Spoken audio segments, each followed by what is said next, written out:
Салам достор, бүгүн сиздер менен мейиз кошулган булочканы жасалышын көрсөтүп бермекчимин. Анда рецепт кызык болсо мен менен бирге болуңуздар. 200 мл жылуу сүт, 150 грамм шекер, андан кийин 2 жумуртканы алып, сарысы менен агын ажыратып алабыз дагы. Агын камыргас, сарысын болсо булочканын бетине сүйкөгөнгө алып коебуз. 1 чай кашык туз, 1 чай кашык туруш кошуп, баардыгын аралаштырабыз дагы. 350 грамм же 400 граммча un кетет.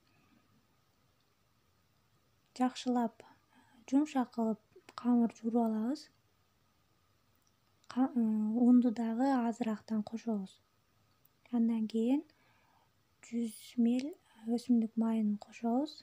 Өсүмдүк майы булочканын жакшы жумшак болуп бышышына жардам берет. Камырды жакшы ээлегенден кийин жылуу жерге 1 саат аралыгында коюп койсок, көтөрүлүп ачып чыгат.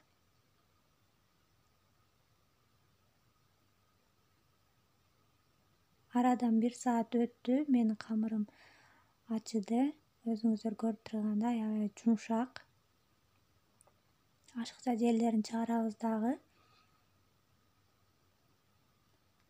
Өзүңүздөр каалагандай бөлүктөргө бөлүп алсаңыздар болот. Мен 8 бөлүккө бөлдүм. Бөлүнгөн бөлүктөрдү бирдей зубала кылып алабыз. Зубала кылгандан кийин сөзсүз түрдө үстүн пакет менен жаап коюңуздар. Камырды жайгандан кийин сливочный маслону эритип алабыз дагы. Камырдын бетине сүйкөп, андан кийин мейизибизди дагы камырдын бетине себелеп алып, камырды бир башынан ороп келип, оролгондон кийин ортосунан тегиз кылып бычак менен кесип алабыз дагы.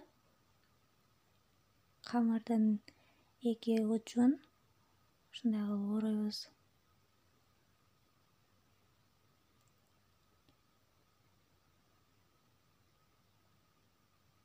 Карасаңыздар, көрүнүшүнөн эле аябай сонун болуп чыгат камырды.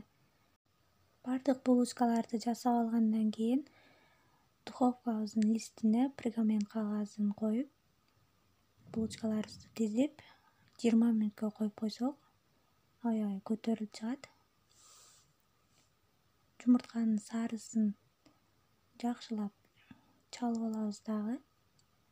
Булочкаларыбыздын беттерине сыйпап чыгабыз.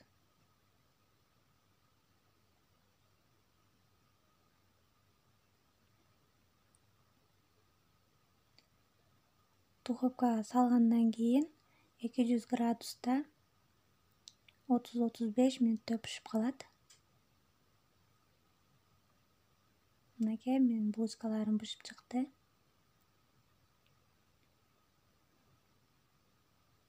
Ичтеринен бери аябай жумшак болуп бышты. Мейиз менен аябай сонун болот экен. Сиздер да жасап көрүңүздөр. Кийинки видеолордон көрүшкөнчө аман болуңуздар. Жакшы калыңыздар.